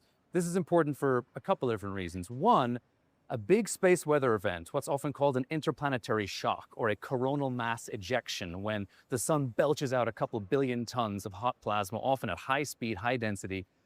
As that shock expands through the solar system, it accelerates particles to really high energies, high enough energies that they can go right through a spacesuit and cause astronaut health problems. Right. And so the radiation on the surface of Mars, when you get a big enough coronal mass ejection, you can get 100 days worth of radiation in one day. This happened last year. Wow. This happened last year, right. June 6th, 2024. The usual background level of radiation was increased by a factor of 100 for that day when that happened. And so if you're an astronaut on the surface of Mars, you don't want to be out away from your radiation shelter when that happens. And so EscaPADE's measurements are going to enable us to better forecast those radiation hazards. There's another reason too why EscaPADE's important, because we're also going to be studying the ionosphere. So this is a layer of gas in the upper atmosphere that's ionized. And that's important because that layer, it distorts radio signals as they pass through it. And understanding the variability and the structure of that ionosphere will help us to correct for those distortions. For communication. Communication, but also for navigation, because there's going to want to be GPS on Mars eventually. And understanding how the ionosphere distorts the GPS signals will enable astronauts to know better where they are. All these things are taken into account on Earth. It's all behind the scenes. So your phone doesn't have to show you how they're correcting for it, but that's all behind the scenes on Earth. we want to be able to do that same error correction on Mars, and EscaPADE will help us understand the ionosphere. It's really cool to know that we're thinking about these future problems now. Yeah. And speaking of things that are happening in the future, I mean, EscaPADE is not going to be making it actually to Mars. The spacecrafts aren't going to be there for at least 2027. That's right indeed, yeah. So what happens once EscaPADE deploys? Kind of tell me more about the trajectory. Okay, well, so after it deploys, first of all, there's a few important checkouts we have to do. The first thing is we got to deploy the solar panels and we got to get it to speak to us. And so actually, the viewers will be interested to know that we may not hear from the spacecraft for up to 3 hours after launch. And that is by design. Okay. Because we have 2 antennas, one on either side of the spacecraft, and they only work one at a time. And we don't know which one necessarily is going to be pointed towards Earth initially. So if the one that turns on first happens to be pointed away from Earth, we got to wait 2 hours until it decides, oh, I'm not hearing from Earth, and it switches over to the other one. So no one should panic if we don't hear from it within that first hour. But once we know that we have signal, we're hearing from it, and we know the solar panels are deployed and they're facing the sun, so that's called power positive. So it's a safe and a stable mode. Then we can relax, and then we can start focusing on the longer term aspects of the mission. And you mentioned trajectory. So yes, we are taking quite an unusual path to Mars. We are going to spend about a year in a very large Earth orbit, fairly gravitationally bound to the Earth. We're calling this the loitering phase. It's in the shape of a kidney bean. It kind of goes like this. And next November 2026, we're going to come back to Earth after going more than 2 million miles away. We're going to come back to only 600 kilometers above the surface. We're going to use Earth's gravity and burn our engines at that point, taking advantage of Earth's gravity to slingshot ourselves toward Mars. Because early November next year is when the interplanetary window opens for a transit from Earth to Mars. So all Mars missions before us have had to wait until this narrow 3 or 4 week window every 25 months. We're launching halfway between these 2 windows, so we're just going to kind of hang out in near Earth space until it's time to go to Mars. And this has never been done before. And this is really, really exciting because this actually opens up the possibility in the future. If humans want to actually settle Mars, we're going to have to send hundreds, maybe even thousands of ships to Mars within that 2 or 3 or 4 week window. And there aren't enough launch pads on Earth to reliably do that just within that window. So we could launch them over the course of a whole year, maybe, and we could like sort of queue them up, so that they're kind of lined up so they can go when that window opens. And so this is hopefully going to pioneer a way to essentially enable interplanetary settlement in the distant future. Who knows? And once the mission actually starts, how long is the mission going to be going on? So, so I mentioned November 2026. That's when we start our interplanetary cruise. We spend 10 months in that cruise to Mars, doing little trajectory correction maneuvers all the time, little tiny engine burns to like just, barely tweak our path so that we can intercept Mars in early September 2027. And that's when we got to do another big engine burn to be captured by Mars's gravity. And that's when we will be in Mars orbit. Then we spend another 7-8 months-ish adjusting the orbits. Wow.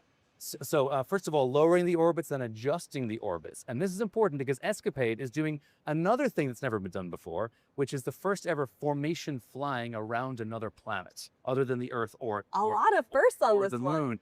It's kind of like pearls on a string. Both spacecraft have to get into the same orbit. And it takes a while to adjust both orbits to make that happen. And also in the middle of that, there's what we call solar conjunction, where the sun gets in the way between Earth and Mars and we can't talk to it for a whole month. So we kind of just have to chill out, go into safe mode and just wait. And so this is the reason why it's going to take us an additional 7 months after we get to Mars before we can start the science mission in spring 2028. And then we have an 11-month science mission. And that's also in... So this is going to take us all the way into 2029. Yes, exactly. Yeah. It's, I think, May 2029 is the nominal end of the science mission. And I mentioned the 2 spacecraft are going to be the pearls on a string. We do that for the first 6 months. And that's important because we want to know how the upper atmosphere of Mars is changing minute to minute. So in the past, with only single orbiter missions, we've had to wait 4 or 5 hours to see how things have changed. And by that point, the planet's turned a quarter rotation, things are different. We don't know how anything changes on short timescales at all on Mars. EscaPADE is going to pass through the same part of the upper atmosphere, twice in a quick succession, so 2 minutes to 30 minutes apart, to see how it changes on those short time scales. Once we're done with that, then we raise one orbit, we lower the other orbit, and then the two orbits are different, and they start precessing. This is a word for the orbital planes moving with respect to each other. Okay. And this allows the two spacecraft to get much further apart from each other to make those simultaneous cause and effect measurements that I mentioned earlier, to understand the real-time response of the upper atmosphere to the space weather events. And so with all that, understanding how EscaPADE works, knowing that this mission is going into 2029, how do you feel today? I feel excited. I feel a little anxious, as everyone does on launch day, but I am super, super excited. I'm proud of everyone who worked on EscaPADE at Blue Origin, at Rocket Lab, at Berkeley, at Embry-Riddle, all of our partners. Advanced Space LLC, they were the ones who did most of the work to design this innovative path to Mars as well. And so I'm just so proud of the whole team. Probably thousands of people have worked on bits of it up to this point. And we're so excited to reach this day, the culmination of so much effort and the beginning of the next chapter. And the last question I have for you is something I ask everyone, and that is there anything else you want to add or say or mention that I didn't ask about that you think is important to this interview? So EscaPADE is a very low-cost mission. EscaPADE is only about 1/10 of the typical cost of a NASA planetary mission. This is a radical experiment by NASA in seeing whether they can accept slightly higher risk and less oversight in exchange for a much lower cost. And the idea being that overall you get way more science per dollar if you do this. And We call it bang for your buck. Bang for your buck, science for your dollar. And it's because we are embracing, as I said, a lighter sort of a touch by NASA. We're using more commercial off-the-shelf parts. There are fewer reviews. There are fewer sort of requirements. NASA's kind of letting us run a little more than they would typically. Okay. And NASA's oversight is often what drives a lot of cost. That's great, but it does come at a cost. And so this is hopefully a new way of doing at least a fraction of NASA's science portfolio with this higher risk, lower cost approach. It's very exciting to have you here, to be able to interview you. This is an exceptional sight. Just watching pieces of other rockets being put together and knowing that our booster, our upper stage. It was all built right here. It was all built right here. The fairings, the payload adapter, it was all built right here, yeah. Well, Rob, thank you so much. I appreciate your time. Cheers, bye-bye. So obviously a great interview and a great opportunity to be able to talk to Dr. Rob Lillis there. If you were just joining us, you are watching the webcast for NG2.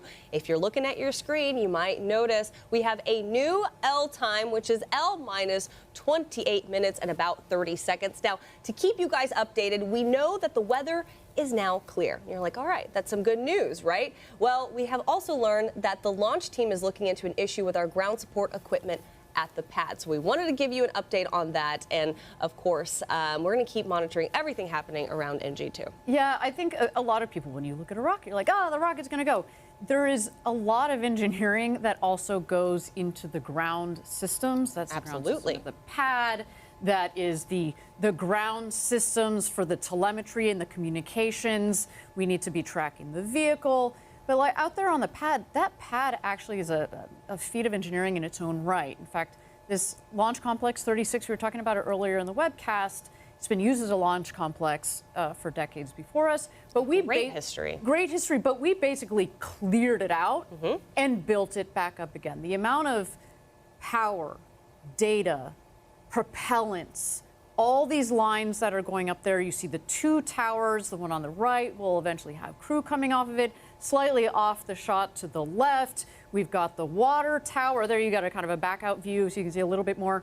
There's a lot that goes on out there. We've got this huge, what we call our propellant farm. There's a lot that goes on out there. So we need that to also be working and working properly and in right conditions to keep the rocket ready to go as it ticks down.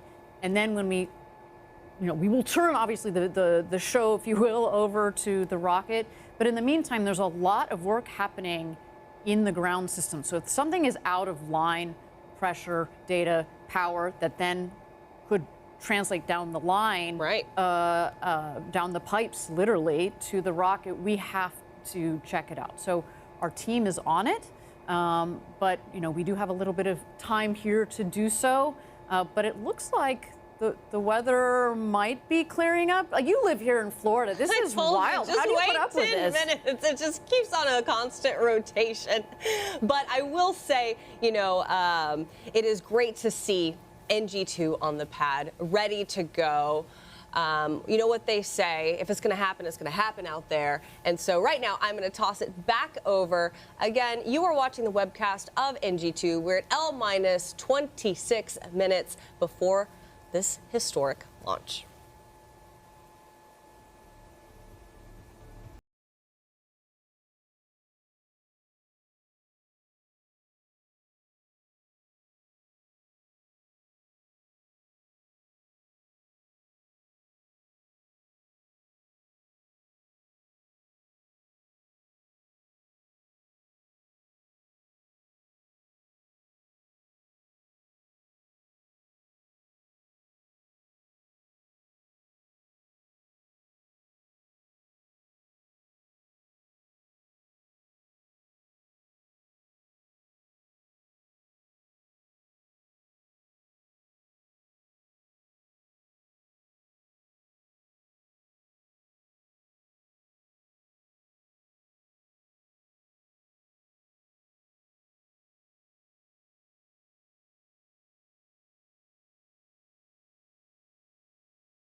Well, if you take a look on your screen, we're at L- just under 24 minutes. And Ariane, you and I have the distinct pleasure of being joined today by our very own Eddie Seyfert. And Eddie is one of my favorite people to talk to about engines.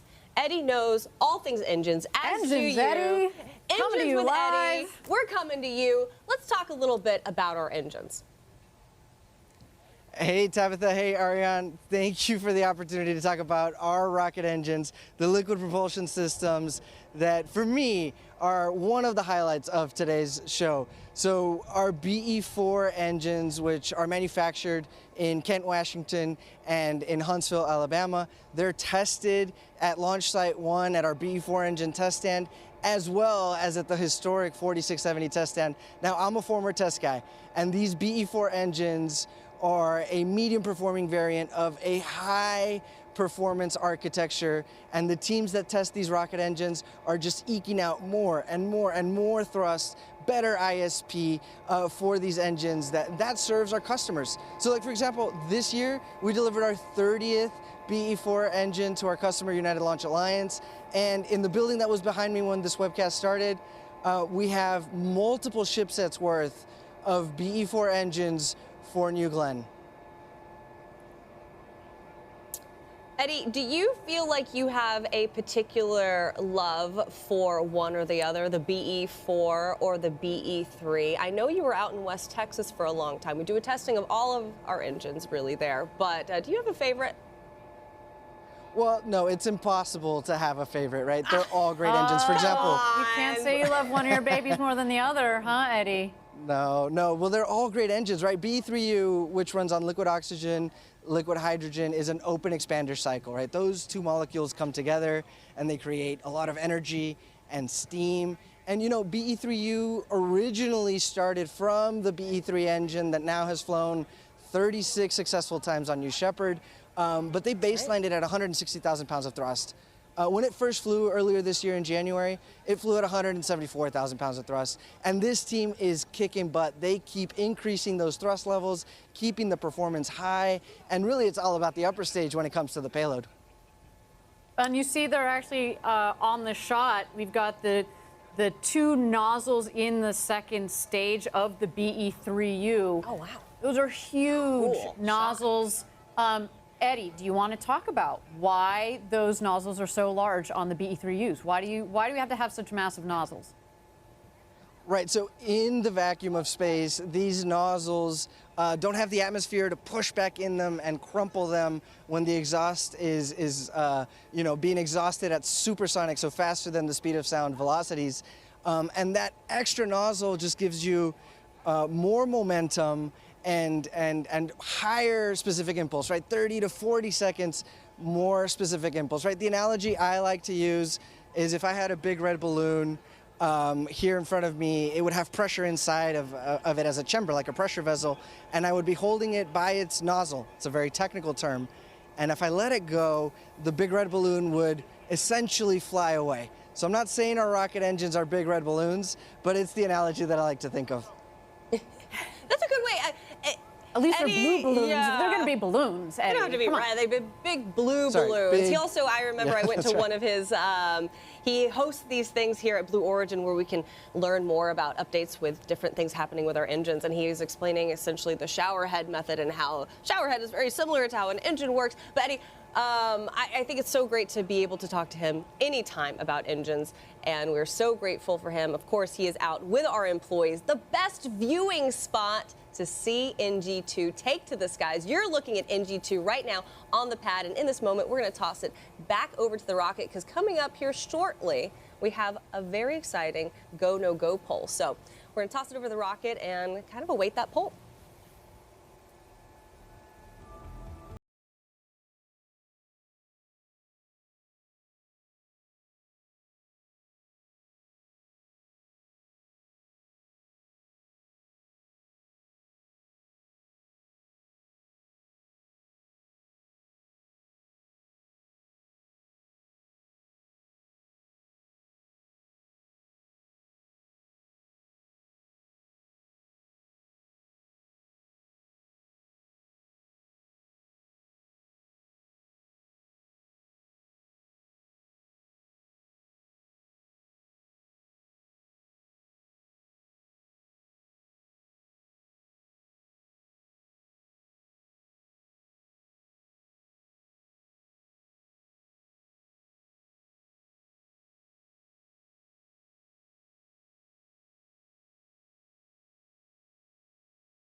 Copy.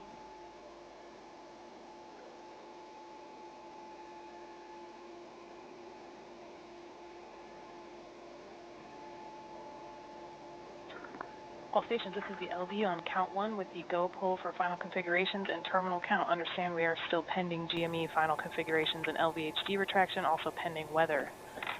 This is the go poll for final configs and terminal count. GC. GC is go pending retraction of LVHD10. LC1. LC1 is no go pending day of launch PDI load. Understand you are a go pending the load. LC2. LC2 is go.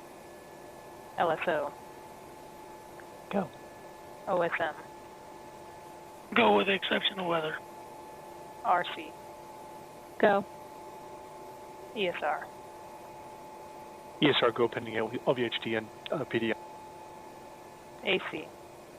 Go pending LVHD retraction. Recovery. Go. TLI. Go. BMD. Go. GC, LC1, LC2. Perform final configurations for terminal count. Report when ready for terminal count gate checks. LC2 copy. This is RC in count 1. GC copy. Go ahead, RC. A lot of potential sea surveillance violation with a cruise ship. We're still working on Coast Guard to make contact. I'll give you an update as soon as I have it. LD copies.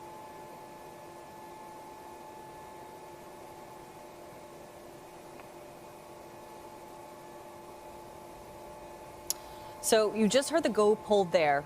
It seems like a conditional go according to the weather.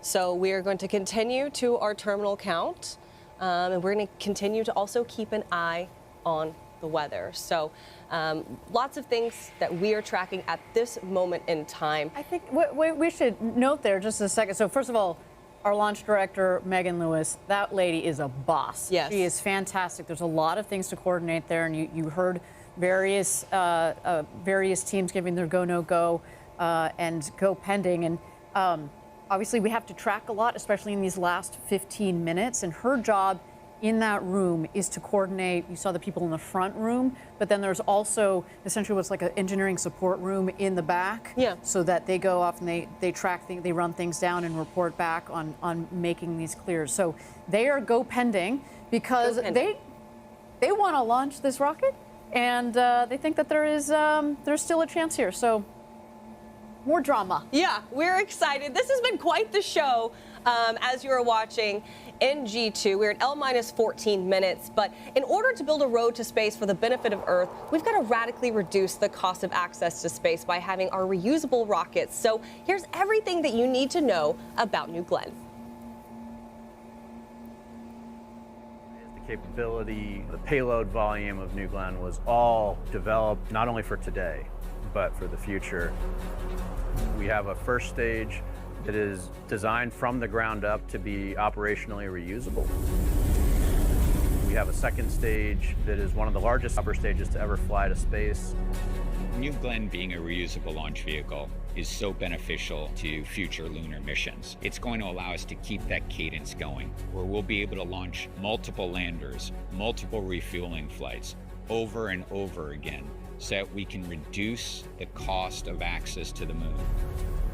It is designed to be an incredibly resilient vehicle with a tremendous amount of mass to orbit capability. We can do anything from low Earth orbit missions where we're deploying a whole lot of small spacecraft to geostationary missions where we've got a large monolithic spacecraft. We can do very large modules of future commercial space stations on a single launch. We can take dozens and up to 50 to 100 satellites per New Glenn mission. It is our avenue to significantly reduce the cost of access to space. We've been working with a huge variety of customers, and they're really rethinking their business models because of what New Glenn unlocks for them. New Glenn will be able to launch a lander to the moon in a single launch. That's an incredible capability that this one launch vehicle will be able to do. We built these landers specifically to fly with New Glenn. And that's what's so great about having the launch vehicle and the landers all part of Blue Origin, is that we work together. It really is the infrastructure, the building block, the foundation of how Blue Origin will enable building a road to space. We've got a number of programs we're working on like Blue Ring, which will benefit national security customers and other customers, providing on-orbit maneuvering capabilities. We're working, of course, with our own internal teams to deliver new capabilities that Blue is bringing. But New Glenn is going to be delivering all kinds of spacecraft today, all kinds of new systems, all kinds of capabilities. And New Glenn is the vehicle that can take NASA or anyone, anywhere in the solar system. We foundationally developed New Glenn for what we think space is going to look like 50 to 100 years from now. It will allow us to go to the moon, to asteroids and other planetary objects, and use those resources to learn how to live off the land in space. New Glenn is going to unlock so much potential that we don't even know about yet. We're laying that infrastructure so that the next generation can do amazing things in space.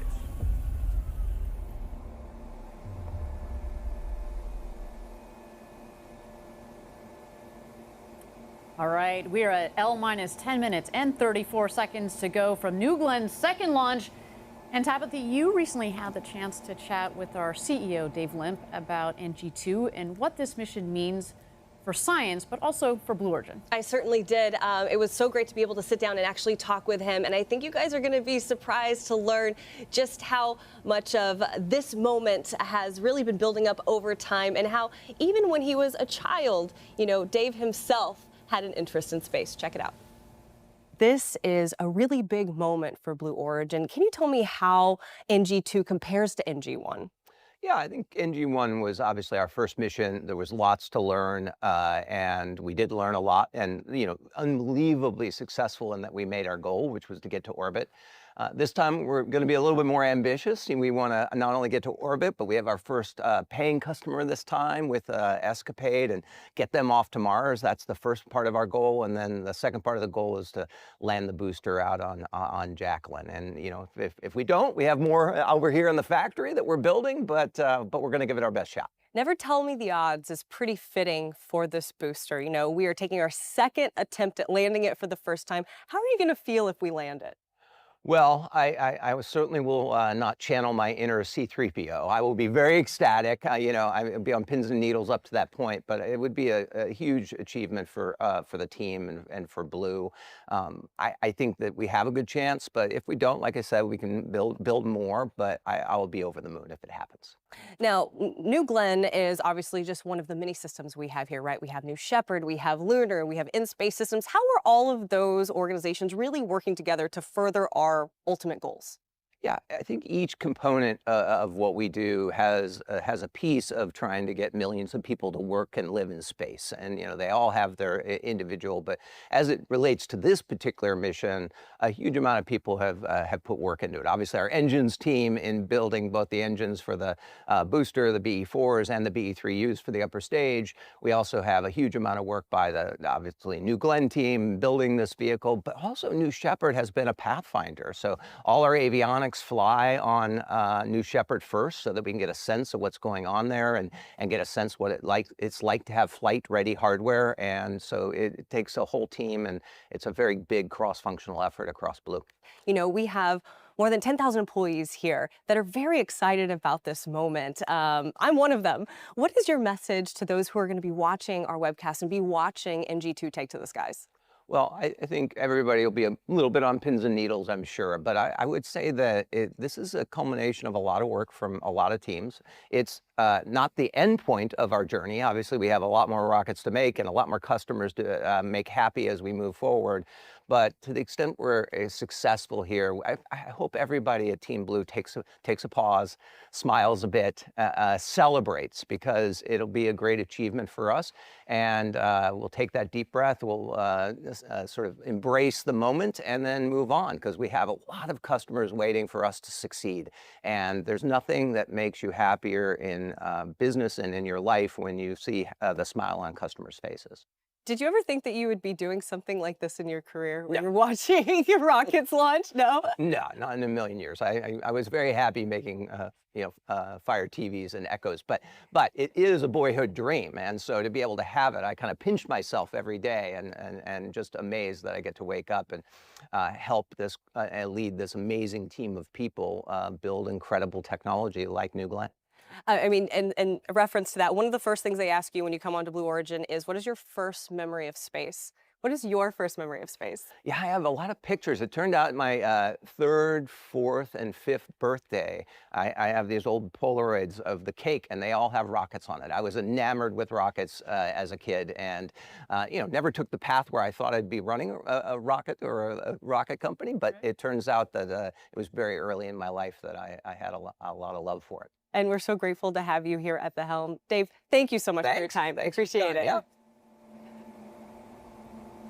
And it was such a great interview to have a moment to sit down with our CEO and talk with him. If you are just tuning in, this is the launch of NG2. We are at L minus under 6 minutes, and we have to tell you guys right now we are tracking a cruise ship that is in the area and closely tracking weather, as we heard in the go poll. But my understanding is that by the time it comes to our moment of launch, that cruise ship should be out of the way. But we are still keeping our eyes on that weather, Ariane. Absolutely. But with that, we're under 6 minutes to go.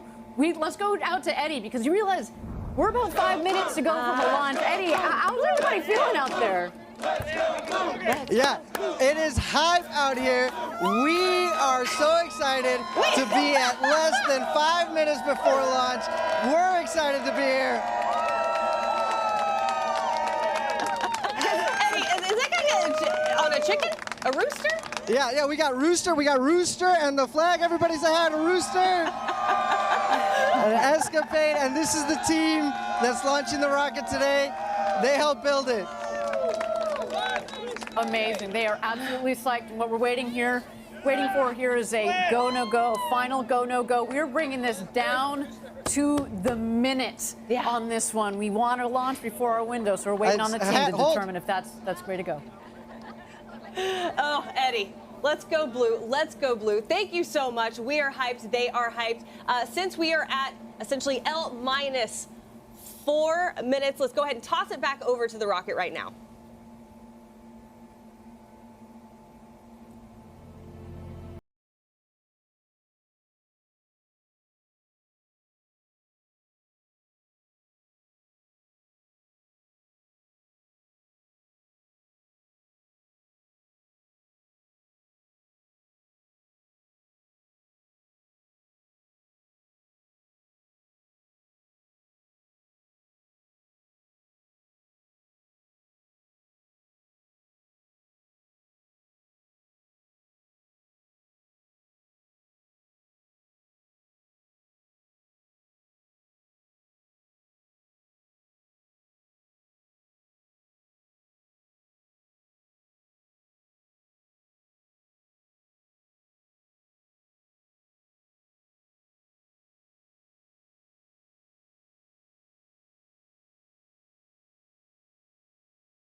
friends, we appreciate you patiently waiting. So I have an update for you. Today's NG2 launch is scrubbed due to weather, specifically the cumulus cloud rule. We're reviewing opportunities for our next launch attempt based on forecasted weather.